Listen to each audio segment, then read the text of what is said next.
قزلہ خان جب سلطان کے قریب گیا تو سلطان نے اسے اپنے ساتھ بغل گیر کر کے اس کی پیٹھ تھپ تھپائی۔ اس موقع پر عز الدین بھی مسکراتے ہوئے بغل گیر ہوا تھا۔ پھر سلطان کے اشارہ کرنے پر عز الدین اور سلطان کے سامنے قزلہ خان بیٹھ گیا۔ سلطان کچھ دیر تک توصیفی انداز میں قزلہ خان کی طرف دیکھتا رہا۔ پھر خیمے میں سلطان شمس الدین التمش کی محبت اور شفقت میں ڈوبی ہوئی آواز گونجی تھی، قزلہ خان، کہاں کے رہنے والے ہو؟ سلطان کی طرف دیکھے بغیر خیمے کی زمین کی طرف دیکھتے ہوئے قزلہ خان کہنے لگا، دریائے آمو کے اس پار کرختائیوں کی سرزمین سے۔ کرختائی قبیلے سے تعلق رکھتے ہو؟ قزلہ خان کی گردن جھک گئی تھی۔ اس بات میں گردن ہلاتے ہوئے اس نے جی ہاں کہا تھا۔ ماں باپ بہن بھائی کہاں ہیں؟ اس بار شمس الدین التمش نے پہلے کی نسبت زیادہ چاہت اور محبت میں سوال کیا تھا۔ شاید اسی چاہت اور پدرانہ محبت ہی کا اثر تھا کہ قزلہ خان کی آنکھوں میں نمی اتر آئی تھی۔ وہ ہونٹ کاٹنے لگا تھا، گردن اس کی جھکی رہی۔ پھر بڑی مشکل سے کپ کپاتی ہوئی آواز میں اس نے سلطان کو جواب دیا، سب مارے گئے؟ کیا منگولوں کے ہاتھوں؟ جی ہاں۔ وہاں سے ان سرزمینوں کی طرف کیسے آ گئے؟ پہلی بار نگاہ اٹھا کر قزلہ خان نے سلطان شمس الدین التمش کی طرف دیکھا تھا اور کسی قدر پریشان ہوا تھا، اس لیے کہ اس موقع پر سلطان التمش کی آنکھیں بھیگی ہوئی تھی۔ یہاں تک کہ سلطان کی آواز قزلہ خان کی سماعت سے ٹکرائی، دریائے آمو کے اس پار سے یہاں کیسے پہنچ گئے؟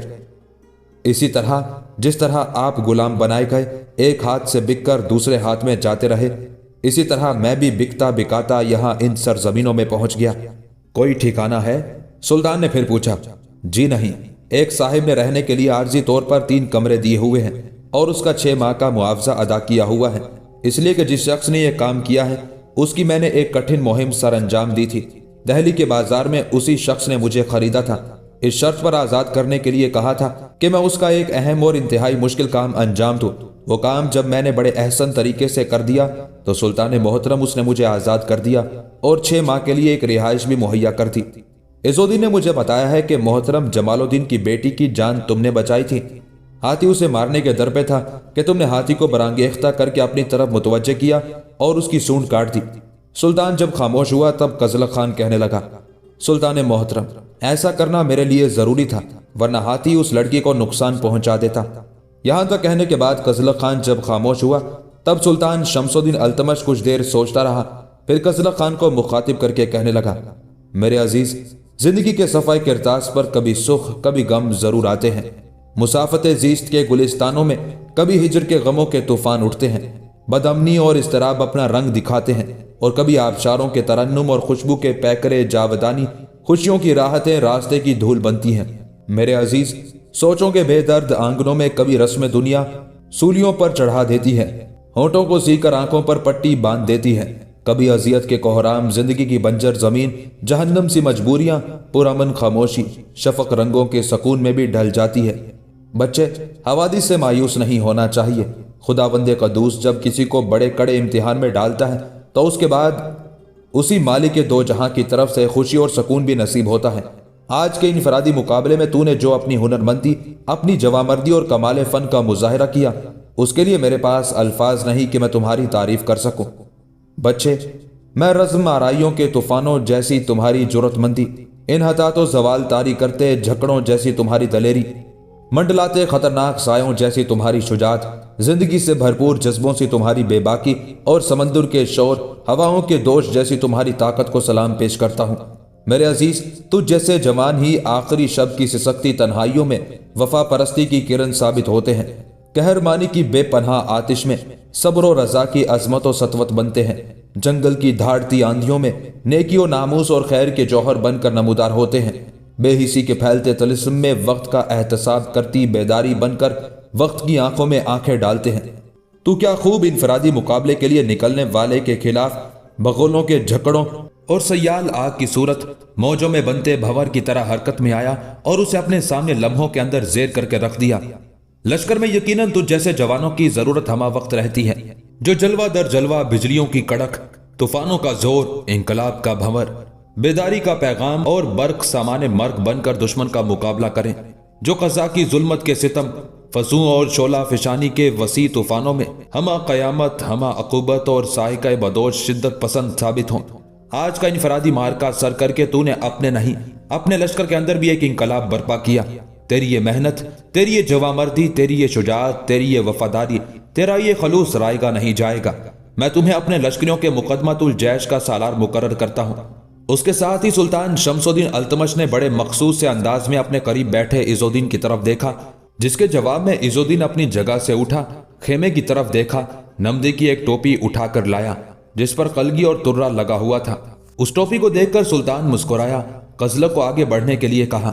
قزلق خان جب سلطان کے قریب ہوا تو سلطان نے قلگی اور ترہ کی وہ ٹوپی قزلق خان کو پہنا دی تھی اور بے پناہ خوشی کا اظہار کرتے ہوئے کہنے لگا، اب تو میرے لشکر میں کوئی عام لشکری نہیں ہے، تو ایک نامور، عمدہ اور بھروسے لائق سالار ہے اور میرے مقدمۃ الجیش اور ہراول کا سالار اعلیٰ ہے۔ قزلق خان کو نمدے کی وہ ٹوپی پہنانے کے بعد سلطان شمس الدین التمش نے عز الدین کی طرف دیکھا، پھر بڑی اپنائیت میں کہنے لگا، عز الدین، ذرا سارے سالاروں اور دوسرے سرکردہ لوگوں کو میرے خیمے میں بلاؤ تاکہ میں ان سب سے قزلق خان کا تعارف کراؤں۔ اس پر عز الدین اپنی جگہ پر اٹھا، باہر کھڑے ہرکارے کو کوئی پیغام دیا، اس کے بعد دوبارہ خیمے میں آ کر بیٹھ گیا تھا۔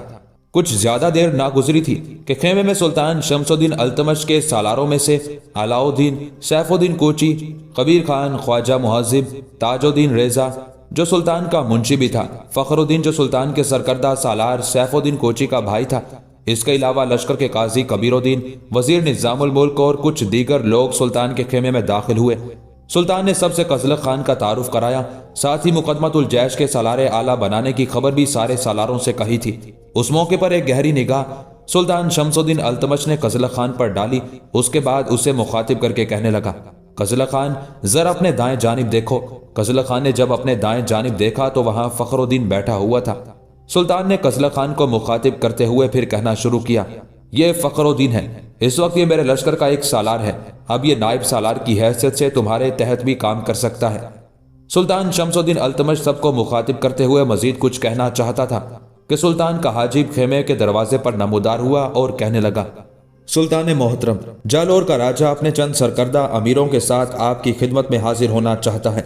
اس پر سلطان نے اسے اندر آنے کے لیے کہا، جس پر جالور کا راجہ اڑیسہ اپنے امراء کے ساتھ سلطان کو تعظیم دیتا ہوا خیمے میں داخل ہوا۔ سلطان نے اس کا پرتپاک خیر مقدم کیا۔ راجہ نے اپنے رویے کی معافی مانگی، خراج اور تاوان جنگ کی رقم بھی ادا کی اور آئندہ سلطان کا مطیع اور فرما بردار رہنے کے علاوہ باقاعدگی سے خراج ادا کرنے کا وعدہ بھی کیا، جس پر سلطان شمس الدین التمش نے راجہ اڑیسہ کو باعزت واپس بھیج دیا۔ لشکر کے ساتھ مزید چند روز سلطان نے وہاں قیام کیا، اس کے بعد وہ اپنے لشکر کو لے کر جالور کی سرزمینوں سے دہلی کی طرف کوچ کر گیا تھا۔